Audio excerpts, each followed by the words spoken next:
పత్రిజీ ప్రతిరూపం పిఎంసి ప్రతిక్షణం సత్యదర్శనం. ఈనాటి సత్యదర్శనం కార్యక్రమానికి స్వాగతం, సుస్వాగతం.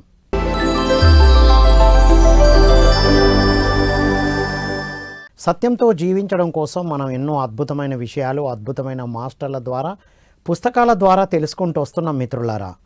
తెలుసుకున్నవి ఆచరిస్తున్నప్పుడు ఎన్నో సందేహాలు వస్తూ ఉంటాయి.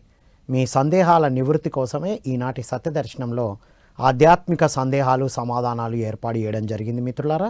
మీ సందేహాలు అడగాలనుకున్న వారు స్క్రోల్ అవుతున్న నంబర్కి కాల్ చేసి మీ సందేహాలు అడగొచ్చు. చక్కని సమాధానాలు ఇవ్వడానికి మీ ముందున్నారు మీ ఎంఎల్ రామ్. బ్రహ్మర్షి పితామహ పత్రిజీ వారితో 2007 నుండి సాంగత్యం చేస్తూ పత్రిజీ సజెస్ట్ చేసిన ప్రతి పుస్తకాన్ని చదువుతూ వారు చెప్పినటువంటి ధ్యాన ప్రచార కార్యక్రమాల్లో పాల్గొంటూ ఉన్నాం మిత్రులారా. వారి ఆదేశం మేరకు 2022 నుండి మనం పిఎంసి హోస్ట్గా వ్యవహరిస్తూ ఉన్నాం. సో ఇది మీ ఎంఎల్ రామ్ గురించి. మీ ప్రశ్నలు అడగాలనుకున్న వారు స్క్రోల్ అవుతున్న నంబర్ కాల్ చేయండి. లైన్స్ ఓపెన్ ఉన్నాయి మిత్రులారా. నెట్వర్క్ ఉన్న దగ్గరికి వెళ్ళి కొద్దిగా మాట్లాడండి. మీరు స్క్రీన్ చూడకుండా మాట్లాడితే మీ ప్రశ్న స్పష్టంగా వినబడుతుంది, అందరికీ వినబడుతుంది. ఆల్ రైట్ మిత్రులారా, ఇది బ్రహ్మర్షి పితామహ పత్రిజీ వారికి ధ్యాన వందనాలు తెలియజేసుకుందాం. ఎందుకంటే మనకు ఒక అద్భుతమైన అక్షయ పాత్రని ఇచ్చారు. అక్షయ పాత్ర ధ్యానం అనేది ఏది కావాలంటే అది ఇస్తుంది. ధ్యానం చింతామణి అన్నారు, మన చింతలన్నీ తీరుస్తుంది. ధ్యానం ఐరావతం అంటే ఏనుగంత శక్తి బుద్ధి బలం అందిస్తుంది. ధ్యానం కల్పవృక్షం, మన కల్పనలను నెరవేరుస్తుంది అని. అంటే ధ్యాన సాధన ఎంత గొప్పదో ప్రతి పిరమిడ్ మాస్టర్ ధ్యాన సాధనతో తెలుసుకున్నారు మిత్రులారా. సో మరి ఆధ్యాత్మిక సందేహాలు సమాధానాల్లో బ్రహ్మర్షి పితామహ పత్రిజీ వారు పిరమిడ్ స్పిరిచువల్ సొసైటీస్ మూమెంట్లో అందరి మాస్టర్స్ నుండి వినాలి, నేర్చుకోవాలి అని చెప్పారు. మన పిరమిడ్ స్పిరిచువల్ సొసైటీస్ మూమెంట్లో అందరి పుస్తకాలు ఉంటాయి, అన్ని సంస్థలవి అందరు గురువులవి ఉంటాయి. సో ఈరోజు మనం శ్రీ రామకృష్ణ పరమహంస వారిని అడిగిన ప్రశ్నలకు వారిచ్చిన సమాధానాలు ఏంటో తెలుసుకుందాం. ఈలోపు మీరు కాల్ చేస్తూ ఉండండి, మధ్యలో ఈ కాన్సెప్ట్స్ మనం చదువుతూ ఉందాం. సో వారిని స్వస్వరూపాన్ని గురించి మనలో భయానికి తావు ఉండదు అనేటువంటి కాన్సెప్ట్తో మన ధ్యాన జగత్ మ్యాగజైన్లో వచ్చినటువంటి ప్రశ్న జవాబులు శ్రీ రామకృష్ణ పరమహంస వారు ఇచ్చినటువంటి సమాధానాలు చూద్దాం మనం. మొదటగా వారిని అడిగారు, వైరాగ్యాన్ని ఎలా అలవర్చుకోవాలి, అందరికీ వైరాగ్యం ఎందుకు కలగదు అని అడిగారు. వైరాగ్యం ఎలా అలవర్చుకోవాలి, ఎందుకు కలగదు మరి అని అడిగితే శ్రీ రామకృష్ణుల వారు చెప్తున్నారు, భోగాలు అనుభవించి వాటి పట్ల తనివి తీరాలి, లేకపోతే వైరాగ్యం అన్నది ఎన్నటికీ అలవడదు. ఏంటట? భోగాలు అనుభవించాలి, వాటి పట్ల తనివి తీరాలి, లేకపోతే వైరాగ్యం అన్నది ఎప్పటికీ అలవడదు అంటున్నారు. కలకుండా మరి బొమ్మలు ఇచ్చిన చిన్న బిడ్డను ఏడవకుండా చూడవచ్చు, కానీ ఆ కలకండ తినడం పూర్తి కాగానే ఆ బిడ్డ అమ్మ కావాలి అని ఏడుపు మొదలు పెడుతుంది. అంటే పిల్లలకు మనం ఏది ఇచ్చినా ఊరుకుంటారు, కరెక్టే. అది తినడం అయిపోయిన తర్వాత, ఆటలు అయిపోయిన తర్వాత మళ్ళీ వెంటనే అమ్మ కావాలని ఏడుస్తూ ఉంటారు. తల్లి దగ్గరికి తీసుకెళ్ళకపోతే ఆ బిడ్డ బొమ్మలను విసిరిపారేసే తారాస్థాయిలో ఏడవడం మొదలు పెడతారు. అలాగే భోగాల పట్ల తనివి తీరకుండా వైరాగ్యాన్ని అభ్యసిస్తే ఫలితం ఇలాగే ఉంటుంది. సో భోగాల పట్ల ఎప్పుడూ తనివి తీరాలి. అంటే ఏంటంటే ప్రతిదాన్ని జయించాలి, మనం కంట్రోల్ చేయాలి అనుకుంటాం. మనం కంట్రోల్ చేసినప్పుడు ఏమవుతుంది, అది ఇంకా విజృంభిస్తుంది అని మనం తెలుసుకున్నాం. కానీ రెగ్యులర్గా క్రమం తప్పకుండా చేసే ధ్యాన సాధనతో, స్వాధ్యాయంతో, సజ్జన సాంగత్యంతో ఆటోమేటిక్గా మనకు అవన్నీ రావడం అనేది మనం గమనించాం. సో వీరిచ్చిన సమాధానం అది. భోగాల పట్ల తనివి తీరితేనే వాటి నుంచి మనం వైరాగ్యం అనేది వస్తుంది అనేది వారు చెప్పారు, రామకృష్ణుల వారు. ఇది మిత్రులారా. సో మరి ఏం చేయాలి ఇప్పుడు? క్రమం తప్పకుండా ధ్యాన సాధన చేయాలి. పిరమిడ్ స్పిరిచువల్ సొసైటీస్ మూమెంట్లో అందరూ ధ్యానులు స్టార్టింగ్ ధ్యానం స్టేజ్లో ధ్యానం చేస్తూ అన్నిటినీ జయించి పిరమిడ్ మాస్టర్స్గా ఎదగడం అనేది జరిగింది. సో రెగ్యులర్గా చేసే ధ్యాన సాధనే మనకు అవగాహనను పెంచుతుంది. రైట్. ధ్యానం లేకుండా ఎప్పుడు ఈ ఇంద్రియ భోగాల నుంచి బయటపడ్డాం కదా, ఇది మనందరం తెలుసుకున్న విషయం. కాబట్టి ధ్యాన సాధన క్రమం తప్పకుండా చేస్తే వైరాగ్యాన్ని అలవర్చుకోవడం కూడా సులువు అవుతుంది, మనం వాటిని దాటడం కూడా ఈజీ అవుతుంది. నెక్స్ట్ ప్రశ్న అడుగుతున్నారు, మహాశయ గురువు లేకుండా జ్ఞానం కలగదా, గురువు లేకుండా అసలు జ్ఞానం రాదా అని అడిగారు. అప్పుడు వారు ఏం చెప్తున్నారంటే, రామకృష్ణులు సచ్చిదానందుడే గురువు కనుక ఒక వ్యక్తి గురువు రూపంలో వచ్చి మీలో ఆధ్యాత్మిక చైతన్యాన్ని జాగృతం చేస్తున్నాడంటే ఆ సచ్చిదానందుడే ఆ గురువు రూపాన్ని ధరించి వచ్చాడని గ్రహించాలి. ఇలా గురు శిష్యుల మధ్య సంబంధం అన్నది భగవత్ సాక్షాత్కారానుభూతిని కలిగే వరకే ఉంటుంది. ఆ తర్వాత ఆ సంబంధం మాయమై ఇద్దరి మధ్య స్నేహతత్వమే మిగులుతుంది. వండర్ఫుల్ కదా ఆన్సర్. సచ్చిదానందుడే గురువు రూపంలో వస్తాడంట, అంటే భగవంతుడే గురువు రూపంలో వస్తాడు. మనందరి అనుభవం కదా, రైట్, మనందరి అనుభవం ఇది, మన ఎక్స్పీరియన్స్ కూడా మిత్రులారా. షిరిడి సాయిబాబా వారిని ఎక్కువగా మనం ఎప్పుడు పూజించలే, కానీ ఒక టీనేజ్లో ఉన్నప్పుడు ఎన్నో ఆలోచనలతో ఎన్నో ఇబ్బందులతో సతమతం అవుతున్నప్పుడు అలా నడుచుకుంటూ వెళ్తున్నాం. టీనేజ్లో ఉన్నప్పుడు అన్ని ఎగ్జామ్స్, ఈ గోల, భవిష్యత్తు ఏంటి అన్ని తర్జన భర్జనలు జరుగుతున్న సమయంలో అలా రోడ్డు మీద నడుచుకుంటూ వెళ్తున్నప్పుడు ఏదో ఒక ఎనర్జీ ఒక వైపుకు లాగడం. అది ఎప్పుడు మేము వెళ్తున్న సినిమా థియేటరే, హనుమకొండలో శ్రీదేవి థియేటర్ అని ఉంది. అదే ప్లేస్లో వెళ్తూ ఉంటాం, వస్తూ ఉంటాం, కానీ వెనకాల ఒక షిరిడి సాయిబాబా దేవాలయం ఉన్నట్టు ఏ రోజు చూడలేదు. అంటే చూడండి మనం ఎంత గమనం లేకుండా జీవిస్తున్నాం అనే తర్వాత అర్థమైంది. ఆలోచిస్తూ భవిష్యత్తు ఎట్లా, అసలు ఎగ్జామ్స్ ఏంటి, జీవితం ఏంటి, ఏదో తెలియని అలా వెళ్తూ ఉన్నప్పుడు ఏదో ఒక ఎనర్జీ అటు లాగిన ఒక అనుభవం కలిగి అక్కడికి వెళ్ళాం. అప్పుడు అక్కడ కనబడింది షిరిడి సాయిబాబా దేవాలయం. వెళ్ళి అలా అక్కడ కూర్చుని అక్కడ చూస్తూ ఉన్నప్పుడు మనసు ఎనలేని ప్రశాంతతను ఫీల్ అవ్వడం జరిగింది. ఇంకా ఆ రోజు నుంచి ప్రతిరోజు ఉదయం కానీ ప్రతి గురువారం కానీ చక్కగా వెళ్ళడం, అక్కడ కూర్చోవడం, ఏది అడిగే వాళ్ళం కాదు, ఇది కావాలి అది కావాలి ఈ ప్రశ్న ఆ ప్రశ్న ఏమీ లేదు మిత్రులారా. అలా వెళ్ళడం, సైలెంట్గా కూర్చోవడం, కళ్ళు మూసుకుంటే ఆటోమేటిక్గా ఆ రూపమే కదా వస్తుంది. ఆ రూపం అలా వస్తూ ఉండేది. తర్వాత ఎన్నోసార్లు కళల్లో కానీ లేదా అప్పుడప్పుడు నాకు డ్రీమ్లోనే కనబడుతూ ఉండేవారు. అవన్నీ మనకు తెలియదు కదా నడుస్తుందని. అప్పటి నుంచి జీవితం అయితే ఒక అద్భుతమైన యూటర్న్ అయితే తీసుకుంది. అలా నడుస్తుంది. ఎవ్రీ డిసెంబర్ 31 అంటే జనవరి కొత్త సంవత్సరం రోజు షిరిడీలో ఉండాలి. మొట్టమొదటిసారి షిరిడీకి వెళ్ళాం మనం. అది కూడా ఎన్ని పరీక్షలు జరిగాయో. షిరిడీకి వెళ్ళడానికి మనం ఆర్టీసీ బస్ బుక్ చేసుకున్నాం. ఒకే సీటు ఇద్దరికి బుక్ చేశారు వారు. చూడండి ఎన్ని పరీక్షలు జరుగుతాయో. మరి ఆవిడేమో మహిళ, మనం ఏం చేయాలి అప్పుడు? వారికి సీటు ఇచ్చాం. ఇంకా డ్రైవర్ చెప్తుంటాడు, ఆ కండక్టర్, దిగండి. ఇక లేదు దిగే సవాలే లేదు, ఇక్కడ కూర్చుంటే ప్రాబ్లమా అని. ప్రాబ్లమే లేదన్నారు. వారి సీటు ఉంటుంది కదా పక్కన, అదేమంటారు బ్యాలెటో ఏదో, దానిపైన కూర్చొని ఆ పైప్ పట్టుకొని రాత్రంతా ప్రయాణం చేశాం. ఎందుకు? ఏదో తెలియదు. అక్కడికి వెళ్ళిన తర్వాత ఎనలేని ప్రశాంతత మిత్రులారా. షిరిడి సాయిబాబా వారి మిరాకిల్స్ ఎన్నో చూసాం అక్కడ. అలా నడుస్తున్నది లైఫ్ అంతా. ఆ తర్వాత ఏంటి మరి, నెక్స్ట్ ఏంటి? ఆ తర్వాత బ్రహ్మర్షి పితామహ పత్రిజీ వారి పరిచయం. 99లో మెడిటేషన్, పిరమిడ్లో ధ్యానం చేయడం. ఇక ఆ రోజు నుంచి ధ్యానం చేస్తూ షిరిడీని మర్చిపోయాం. రైట్. పత్రి సార్ని కలిసిన తర్వాత మళ్ళీ ధ్యానం చేస్తూ ఉన్నప్పుడు వారే దర్శనమిచ్చి ఇవన్నీ చెప్పారు. అంటే భగవంతుడు, ఆ సచ్చిదానందుడే గురువు రూపంలో మన దగ్గరికి వస్తారు అనేది అనుభవపూర్వకంగా తెలుసుకున్నాం బ్రహ్మర్షి పితామహ పత్రిజీ సాంగత్యంలో మిత్రులారా. కాబట్టి మరి ఎప్పటి వరకు? ఆ దైవ సాక్షాత్కారం జరిగేంత వరకే గురువు శిష్యుడు. తర్వాత అంతా స్నేహబంధమే. పత్రిజీ ఏ రోజు నేను గురువుని కానీ అని చెప్పలేదు. అందరూ దేవుళ్ళమే, వీఆర్ ఆల్ గాడ్స్ అన్నారు. ఐఆమ్ ఓన్లీ గాడ్ అని చెప్పలే.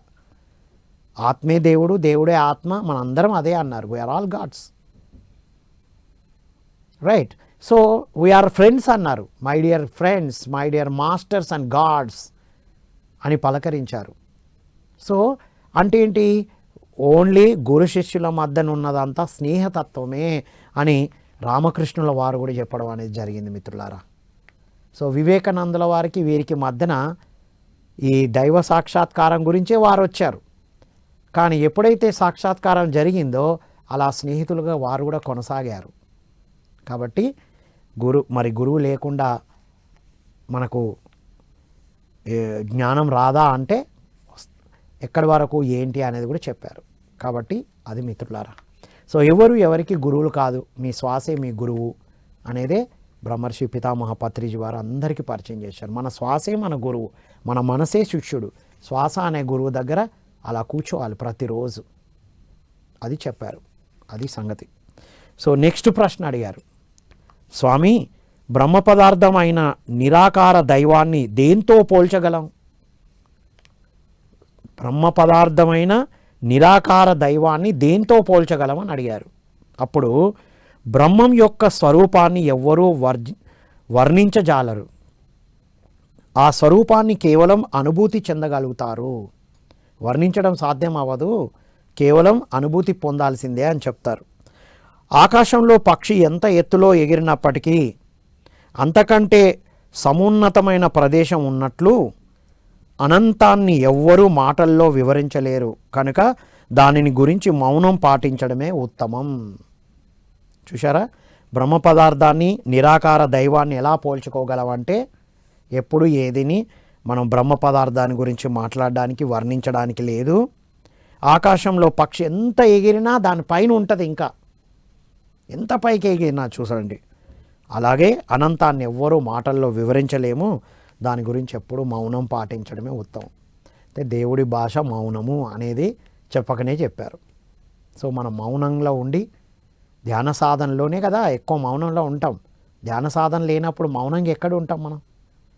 సో మనం మౌనంగా ఉండడమే, ఆ దేవుడి భాష మౌనమే. కాబట్టి సైలెంట్లో, మౌనంలో, ధ్యానంలో కూర్చున్నప్పుడు ఎంత మౌన స్థితిలో ఉంటామో అనుభూతి పొందగలుగుతాం. వర్ణించలేం, వివరించలేం. ఇప్పుడు ఒక అనుభవం వచ్చింది ధ్యానంలో, దాన్ని అనుభూతి పొందింది చెప్పగలరు తప్ప దాన్ని ఎవ్వరు ఎక్కడ ప్రూవ్ చేయలేరు, ఇలా ఉందని వర్ణించలేరు. ఇందాక మనం చెప్పాము షిరిడి సాయిబాబా వారి అనుసంధానం గురించి. అది ఎక్కడ ఎట్లా దాన్ని ఎలా వర్ణించను? ఒక అనుభూతి పొందిన అనుభవం మాత్రమే చెప్పగలుగుతాం. సో మిత్రులారా, ధ్యానం అంత గొప్పది అనేది వీరి ద్వారా కూడా తెలుసుకుంటున్నాం మనం. సో నెక్స్ట్ ఏమంటున్నారు, మాలో ఉన్న కామ క్రోధాది అంతఃశత్రువుల పట్ల మేము ఎలా మసలుకోవాలి అన్నారు. కామక్రోధాలు మరి అనే శత్రువుల పట్ల ఎలా మసలుకోవాలి? వీరు చాలా అద్భుతమైన ఆన్సర్ చెప్పారు మిత్రులారా. ఇది చాలా చాలా ఇంపార్టెంట్, రైట్? ఇది నేను చాలా రాసుకున్నాను. నేను ఇది ఫస్ట్ టైం డిఫరెంట్గా విన్నాను అరిషడ్ వర్గాల గురించి. ఇప్పటి వరకు అరిషడ్ వర్గాల గురించి తెలుసుకొని అవి శత్రువులు కాదు మిత్రులుగా చేసుకోవచ్చు అని ఒక వర్షన్లో విన్నాం. ఇంకొక వర్షన్లో డాక్టర్ జీకే గారు 1+ అరిషడ్ వర్గాలని ఒక చిన్న పుస్తకం రచించారు. అంటే మన అరిషడ్ వర్గాలను +1 వైపుకు తిప్పాలి అన్నారు. సో అదేంటో మనం ఇది చెప్పుకున్న తర్వాత చెప్పుకుందాం. మరి వీరేమంటున్నారు చూడండి రామకృష్ణులు, మీలో ఉన్న 6 అంతర్శత్రువులు అంటే అరిషడ్ వర్గాలను భగవన్ముఖం చేయండి. చూసారా? కామక్రోధాది ఈ శత్రువులను ఎలా మసలుకోవాలి వాటితో అంటే భగవదానుభావం అంటే భగవంతుని వైపు తిప్పండి అంటున్నారు. ఎలా చూడండి, పరమాత్మతో రమించడమే కామం అని తెలుసుకోండి. మొదటిది కామం కదా, ఆ భగవంతునితోనే రమించడం అన్న భావంతో ఉండండి అంటారు. భగవంతుని చేరే మార్గంలో మీకు అవంతరాలను కలిగిస్తున్న వారి పట్ల క్రోధం పూనండి. కామం తర్వాత క్రోధం కదా. ఆ భగవంతుని చేరే మీ మార్గంలో ఎవరైనా అడ్డంకులు క్రియేట్ చేస్తూ ఉంటే వారి పట్ల క్రోధాన్ని ప్రకటించండి, వారి పట్ల క్రోధంతో ఉండండి అంటారు. వండర్ఫుల్ కదా. నెక్స్ట్ భగవంతుడినే పొందాలన్న లోభాన్ని మీలో నింపుకోండి. నాకు భగవంతుడినే పొందాలి, భగవంతుడే కావాలి అనే లోభంని మీరు నింపుకోండి అంటారు. కామము, క్రోధము, లోభము అయింది. నెక్స్ట్ చూడండి, భగవంతుడే నావాడు అన్న మోహాన్ని కలిగి ఉండండి. ఆ భగవంతుడే నావాడు అన్న మోహంతో ఉండండి. చూసారా, బయటి అన్నీ లోపలికి ఎట్లా తిప్పాలో చెప్పారు. నేను శ్రీరాముని పాదాలకు తప్ప ఎవ్వరికీ తల వంచను అనే మదంతో ఉండండి, గర్వంతో ఉండండి అంటారు. నేను ఆ శ్రీరాముడి పాదాలకు తప్ప ఎక్కడ ఎవ్వరి పాదాల తక్క నేను తగ్గను అని. ఓ మై గాడ్, భగవంతుని తప్ప ఇంకెవ్వరిని లెక్క చేయననే మాశ్చర్యాన్ని కలిగి ఉండండి అంటారు. చూసారా, టోటల్ ఈ అరిషడ్ వర్గాలను భగవంతుని వైపు తిప్పమంటున్నారు. సో వీటిని 1+ అరిషడ్ వర్గ అంటే ఏం చెప్పారు? కామము. ఏం చేయాలి? ధ్యానం పట్ల, ఆధ్యాత్మికత పట్ల తిప్పమంటారు. ఎదుటి వాళ్ళు 2 గంటలు ధ్యానం చేస్తే నేను 3 గంటలు ధ్యానం చేస్తా అనే ఒక కామం. ఎదుటి వాళ్ళు ఒక పుస్తకం చదివితే నేను 2 పుస్తకాలు చదువుతాను, ఇలా తిప్పమంటున్నారు. రైట్, వీరేమన్నారు? భగవంతుని వైపు తిప్పమంటున్నారు. సో ఎంత అద్భుతమైన విషయం. మళ్ళీ చదువుదామా ఇది? ఏమంటున్నారో మళ్ళీ చదువుదాం. ఇది పరమాత్మతో రమించడమే కామం అని తెలుసుకోండి. భగవంతుని చేరే మార్గంలో మీకు అవాంతరాలను కలిగిస్తున్న వారి పట్ల క్రోధం పూనండి. భగవంతుడినే పొందాలన్న లోభాన్ని మీలో నింపుకోండి. భగవంతుడే నావాడు అన్న మోహాన్ని కలిగి ఉండండి. నేను శ్రీరాముని పాదాలకు తప్ప ఎవ్వరికి తలవంచను అన్న గర్వాన్ని కలిగి ఉండండి. భగవంతుడిని తప్ప ఇంకెవ్వరిని నేను లెక్క చేయననే మాశ్చర్యాన్ని కలిగి ఉండండి అంటారు. ఎంత డిఫరెంట్గా చెప్పారో చూడండి శ్రీరామకృష్ణుల వారు. అవి శత్రువులు అని వాటిని అసహించుకోకూడదు. వాటి యొక్క ఫ్రీక్వెన్సీని ఇంకొక వైపు తిప్పాలి. రైట్, దాన్ని +1 వైపుకి తిప్పాలి అంటారు. టోటల్ భగవత్ తత్వానికి, భగవత్ స్మరణకే అంకితం చేయమని చెప్పారు ఈ 6 కూడా. సో మిత్రులారా, మరి ఇది ఎప్పుడు సాధ్యమవుతుంది? ఎవరు ఆ భగవంతుడు? ఎవరు శ్రీరాముడు? మన ఆత్మారాముడే కదా. మనం శ్వాస మీద ధ్యాసతో శక్తిని తీసుకున్నప్పుడే ఆ రాముడు అని ఆత్మారాముడిని చేరుకోగలుగుతాం కదా. అంటే ఓవరాల్గా మళ్ళీ ధ్యానంతోనే ఇదంతా సాధ్యం అనేది వారు చెప్పే అంతర్గతంగా మనకు అర్థమవుతుంది మిత్రులారా. సో మనం రామకృష్ణుల వారు చెప్పినటువంటి సమాధానాలు వింటున్నాం. అరిషడ్ వర్గాలను మనం ఎలా దైవం వైపుకు తిప్పాలో చెప్పారు. తర్వాత గురువు లేకుండా జ్ఞానం రాదా చెప్పారు. బ్రహ్మ పదార్థాన్ని, నిరాకార దైవాన్ని ఎలా అర్థం చేసుకోవాలో, వైరాగ్యం అంటే ఏంటో అన్ని విషయాలు చెప్పారు. ఇక నెక్స్ట్ అడుగుతున్నారు ప్రశ్న, గురువు అనుగ్రహం గురించి వివరించండి అని. గురువు అనుగ్రహం ఉంటుందా? వివరించండి అని అడిగారు. అప్పుడు శ్రీరామకృష్ణుల వారి సమాధానం, గురువు అనుగ్రహం ఉంటే బద్ధజీవులకు కూడా భక్తి జ్ఞానాలు సులభంగా వశమవుతాయి. ఒకసారి ఒక అడవిలో నిండు గర్భిణి అయిన పులి ఒక మేకల మందను వేటాడడానికి ఆ మందపైకి దూకింది. ఆ అదనుకు అది ఒక పులిపిల్లను ప్రసవించి చనిపోయింది. ఆ పులిపిల్ల మేకలతో పాటే పెరిగి పెద్దగా అయి వాటిలాగే గడ్డి మేస్తూ మే మే మే అని అరుస్తుంది. ఇలా ఉండగా ఒకరోజు ఇంకొక పులి అదే మేకల మందపై దాడి చేసింది. ఆ అదనుకు మేకలన్నీ పారిపోగా భయంతో గజగజ వణుకుతూ తన చేతికి చిక్కిన ఆ మందలోని పులిపిల్లను చూసి వీస్తుపోయింది. మేకలాగే పచ్చగడ్డిని మేస్తూ మే మే మే అని అరుస్తూ పులిపిల్లను పక్కనే ఉన్న నీటి కుంట, ఆ పులిపిల్లను తీసుకెళ్ళిందట. నీటి కుంట వద్దకు ఈడ్చుకొని వెళ్ళి, నీళ్లలో నీ ముఖాన్ని చూసుకో, నువ్వు కూడా నాలాగే పులివి అన్న సంగతి తెలుసుకో అంటూ గట్టిగా గర్జించింది.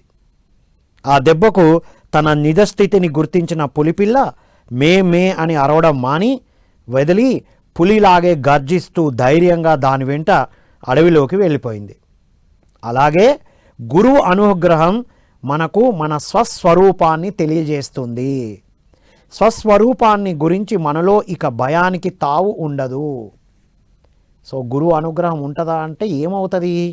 గురువు అనుగ్రహం ఉన్నప్పుడు బద్ధజీవులకు కూడా భక్తి జ్ఞానాలు అందుతాయి అట. మనం అందరి అనుభవ జ్ఞానమే కదా. సో పత్రిజీతో ఉన్న సాంగత్యం చేసిన వాళ్ళు ఈ జన్మలో అసలు చదువు కూడా చదువుకోలేని వాళ్ళు కూడా ధ్యాన సాధనతో పుస్తకాలు రచించారు. ఎన్నో అద్భుతమైన ఆత్మ విజ్ఞాన కార్యక్రమాలు అందిస్తున్నారు. ఇది ఎలా సాధ్యమైంది అంటే వీరు చెప్పినట్టు. కాబట్టి మిత్రులారా, గురువు యొక్క అనుగ్రహం ఉంటుందా అంటే వారి యొక్క అనుగ్రహంతోనే మన స్వస్వరూపాన్ని చూసుకోగలుగుతాం. మనం పత్రిజీ సాంగత్యం చేసిన తర్వాతనే, ధ్యాన సాధన చేసిన తర్వాతనే మనం ఏంటో అర్థం చేసుకొని అందరికీ అందించాలన్న దాంట్లో మనం ఉన్నాం. అది మిత్రులారా. సో అల్టిమేట్ సమాధానాలు అందిస్తున్నారు రామకృష్ణుల వారు. సో నెక్స్ట్ అడిగారు, సంసారం అనిత్యమైంది కదా, మరి దాన్ని త్యజించాలా అని అడిగారు. అంటే సంసారం అనిత్యం, నిత్యం కాదు కదా అది, మరి దాన్ని వదిలేసేయాలా అని అడిగితే, ఒక గుమస్తా ఏదో నేరం మీద చెరసాలకు పంపబడ్డాడని అనుకుందాం. అక్కడ అతడు నిశ్చయంగా కర్మాగార వాసం అనుభవించాల్సిందే. కానీ చెరసాల నుంచి విడుదలయ్యాక అతడు రోడ్డు మీద కుప్పిగంతులు వేస్తూ జీవితాన్ని గడుపుతాడా, లేక మళ్ళీ అదే గుమస్తా ఉద్యోగాన్ని సంపాదించుకొని గతంలో మాదిరిగానే కొనసాగుతాడా? ఒక గుమస్తా జైలుకి వెళ్ళాడు, బయటకు వచ్చినాక ఏం చేస్తాడు అతను? మళ్ళీ ఉద్యోగం చేసుకోవాల్సిందే కదా, తిరిగి సంసారంలో నిమగ్నమైపోతాడు కదా. అలాగే గురువు అనుగ్రహంతో జ్ఞాన సముపార్జన చేసినవాడు జీవన్ముక్తుడిలా మారి సంసారంలోనే జీవిస్తాడు. చూశారా, సంసారంలోనే నిర్వాణం అనేదే బ్రహ్మర్షి పత్రిజీ వారు ఆచరించి చూపించారు. శ్రీరామకృష్ణుల వారు కూడా చూపించారు కదా, సంసారంలోనే ఉండి నిర్వాణాన్ని సాధించవచ్చు అని. అది ఇక్కడ అర్థం. సో సంసారం అనిత్యమని వదిలేయాల్సింది కాదు. మనం ఎంత జీవన్ముక్తుడమైనా మళ్ళీ సంసారంలోనే ఉండాలి, ఇంకా మరింత జ్ఞానంతో ఉండాలి. సో దీని గురించి ఒక బుక్లో చదివిన విషయం గుర్తుకొస్తుంది. ఎన్లైటన్మెంట్ ముందు నేను మార్కెట్కి వెళ్ళి కూరగాయలు తెచ్చాను, ఎన్లైటన్మెంట్ అయిన తర్వాత కూడా కూరగాయలు తీసుకొస్తున్నాను, కానీ అప్పుడు వెళ్ళిన దానికి ఇప్పుడు వెళ్ళిన దానికైతే నాలో ఒక మార్పు అయితే ఉంది అని చెప్తారు. ఎన్లైటన్ అయితే ఏంటి, మనం మిగతా అన్నీ మానేస్తామని కాదు. ఎన్లైటన్ అయితే మన పనులు మానేస్తామని కాదు, ఇంట్లో ఉండమని కాదు. అప్పుడు ఆ రోజుల్లో తపస్సు కోసం బయటికి వెళ్ళారు, ఈ రోజుల్లో ఇంట్లో ఉంటూ మనం ధ్యాన సాధన చేస్తున్నాం. ఆనాటి తపస్సే ఈనాటి ధ్యానంగా మనందరి దగ్గరికి వచ్చింది మిత్రులారా. రైట్, డిసెంబర్ 21ని వరల్డ్ మెడిటేషన్ డే కూడా అనౌన్స్ చేయడం జరిగింది. అంటే ఏంటి, ఎక్కడుండి చేస్తున్నాం, మరి ఎలా వచ్చింది ఆ మెడిటేషన్ డే? అందరూ కుటుంబాల్లో ఉంటూ, ఉద్యోగం చేస్తూ, పిల్లలు చదువుకుంటూ, యువత ఉద్యోగాలు చేస్తూ, మనం ఏం చేస్తున్నామో అది చేస్తూనే ధ్యాన సాధన చేశాం మనం. సో ఇలా ఎంతోమంది అద్భుతమైన మాస్టర్స్ ఇది అందించారు. ఆచార్య నాగార్జున వారు ఇది అందించినట్టుగా మనం చదివాం. సంసారంలోనే నిర్వాణం అయిన తర్వాత సంసారంలోనే ఉంటాం మనం. రైట్.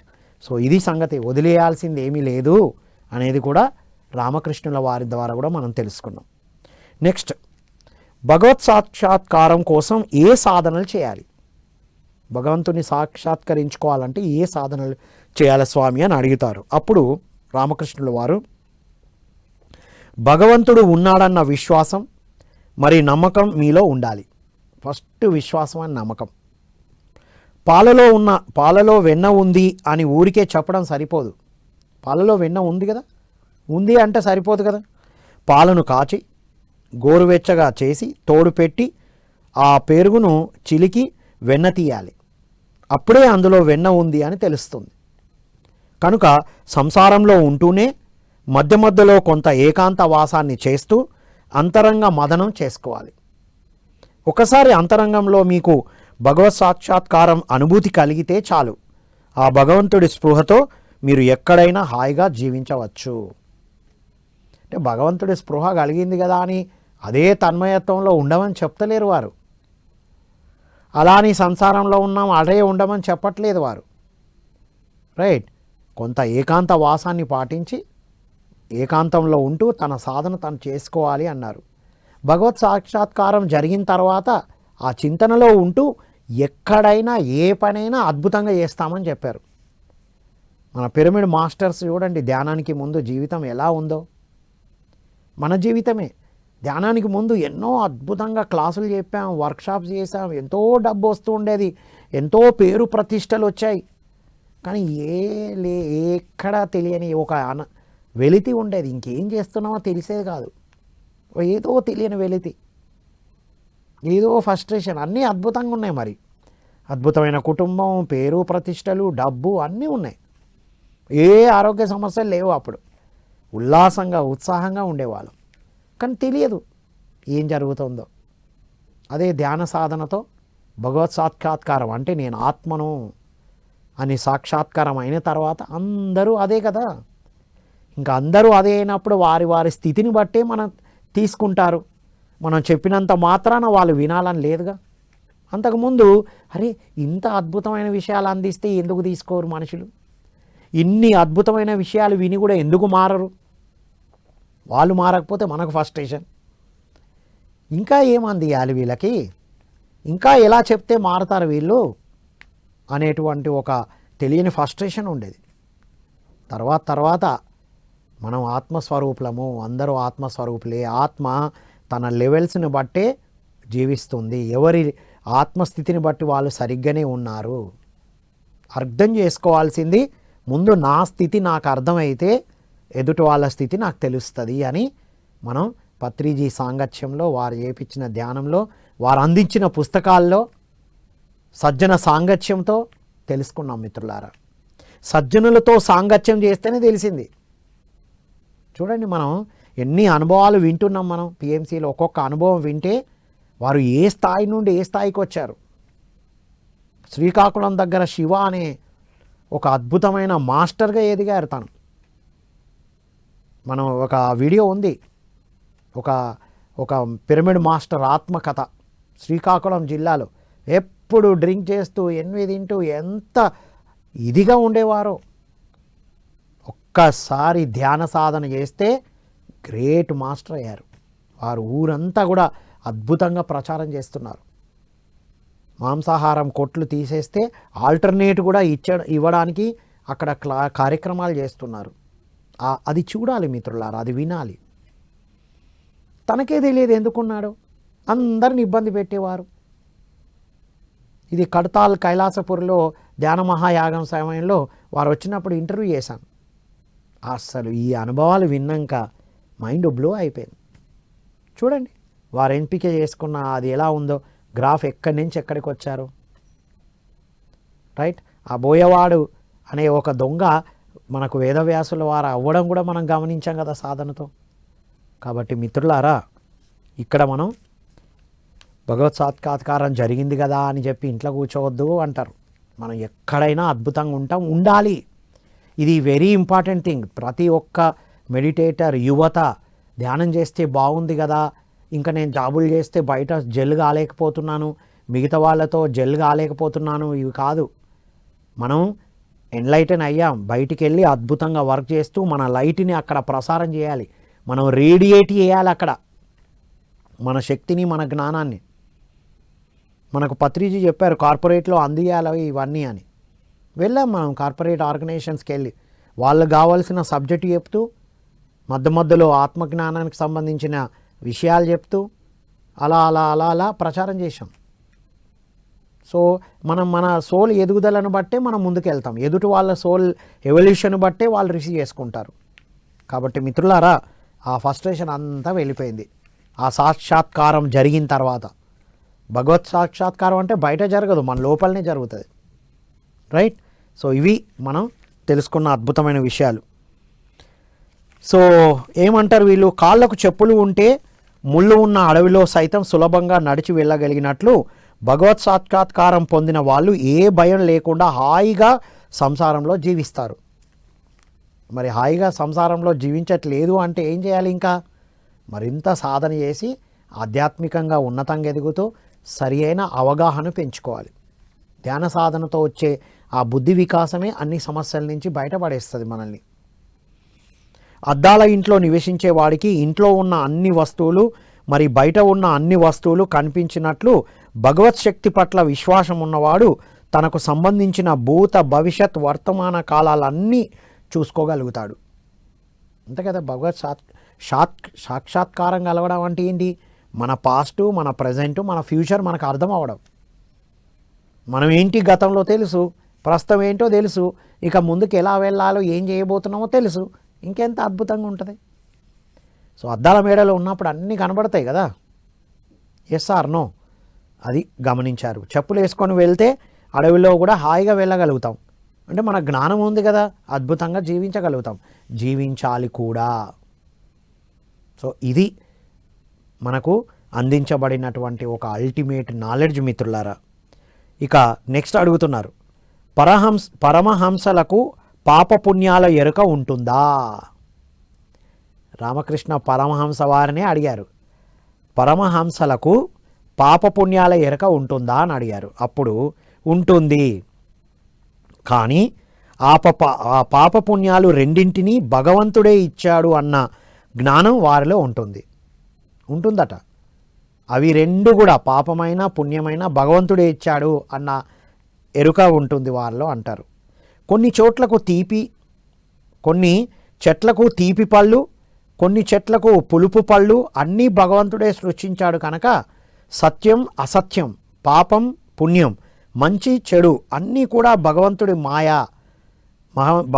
మాయ యొక్క లీలలుగా పరమహంస దర్శిస్తాడు.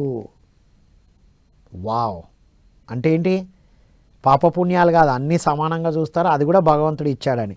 ఎంత అద్భుతమైన పోలిక చేశారు చూడండి. ఒకే చెట్టుకి తీయటి పళ్ళు ఉంటాయి, పుల్లటి పళ్ళు ఉంటాయి. ఎవరిచ్చారు మరి? ఇక్కడ మనం పాజిటివ్ నెగిటివ్, మంచి చెడు అని డివైడ్ చేయడానికి లేదు అంటారు. కనుక సత్యం అసత్యం, పాపం పుణ్యం, మంచి చెడు అన్నీ భగవంతుడి మాయా యొక్క లీలగా పరమహంస దర్శిస్తాడు. అది ఒక లీల అని తెలుసుకొని మనం ఎటువైపు ఉంటాం? సత్యం వైపే ఉంటాం, పుణ్యం వైపే ఉంటాం, మంచి వైపే ఉంటాం. వాళ్ళకైతే అది ఉంటుంది, ఆ స్పృహ ఉంటుంది అనేది, ఎరుక ఉంటుంది అనేది చెప్పారు. ఇక చివరగా మాయ మరి దయల మధ్య వ్యత్యాసం ఏమిటి అన్నారు. మాయకి దయకి మధ్యన ఏమిటి వ్యత్యాసం? భార్యాపిల్లలను, సోదరులను, తల్లిదండ్రులను మరి బంధుమిత్రులను మాత్రమే ప్రేమించడం మాయా. సర్వజీవులకు సరిసమానంగా ప్రేమించడం దయా. వావ్! చూశామా? నా భార్య, నా పిల్లలు, నా మొగుడు, మా బంధువులు, నా సోదరిమణులు, నా తల్లిదండ్రులు, నా బంధుమిత్రులు, వాళ్ళను మాత్రమే ప్రేమిస్తే మాయా. ప్రేమించొద్దని చెప్పట్లా, ప్రేమిస్తే, వాళ్ళను మాత్రమే ప్రేమిస్తే. సర్వజీవులను మరి సరిసమానంగా ప్రేమించడం, మనుషులనే కాదు, జంతు జీవాలను కూడా, ఎదుటి వాళ్ళను కూడా.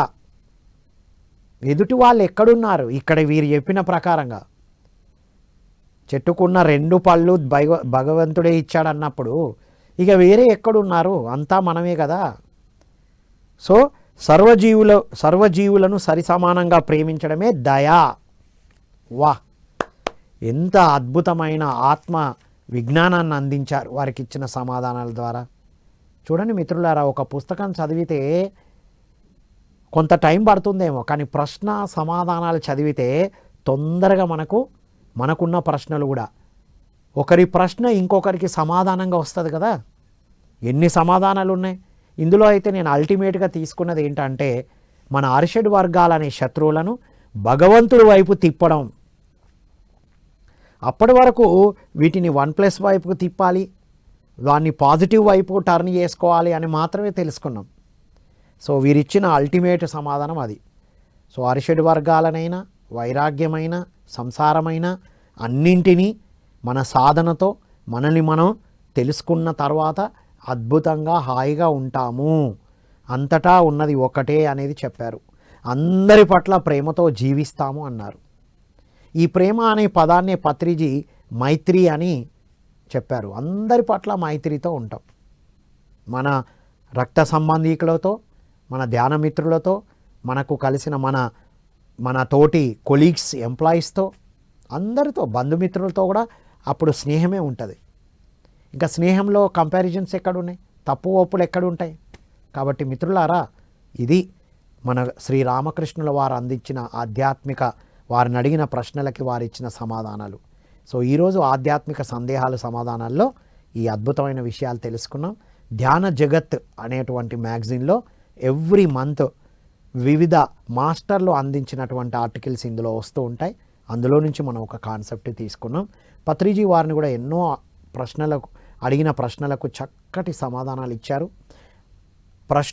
ప్రశ్నోపనిషత్ అనే పుస్తకం కూడా ఉంది పత్రిజీది, ఎన్నో ఉన్నాయి. పత్రిజీ ఆన్సర్స్ అని ఇంగ్లీష్లో ఎన్లైటన్మెంట్ అవర్ పేరుతో ఎవ్రీ ట్యూస్డే లాక్డౌన్ సమయంలో ప్రతి మంగళవారం రోజున ఆల్ వరల్డ్ మాస్టర్స్ అందరూ ధ్యాన సాధన చేస్తూ వారు అడిగిన ప్రశ్నలకి చక్కని సమాధానాలు ఇచ్చారు. పత్రిజీ ఆన్సర్స్ అని ఇంగ్లీష్లో వచ్చిన పుస్తకాన్ని కూడా కొన్ని మనకు ధ్యాన జగత్తు మ్యాగజైన్లో అందించబడుతుంది.